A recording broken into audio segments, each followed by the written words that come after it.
இந்த ஆலயம் உனக்காக.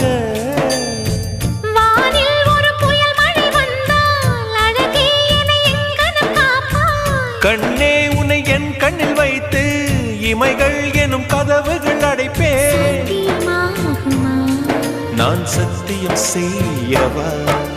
தொடு தொடுவெனவே வானவில் என்னை தூரத்தில் அழைக்கின்ற நேரம். உவா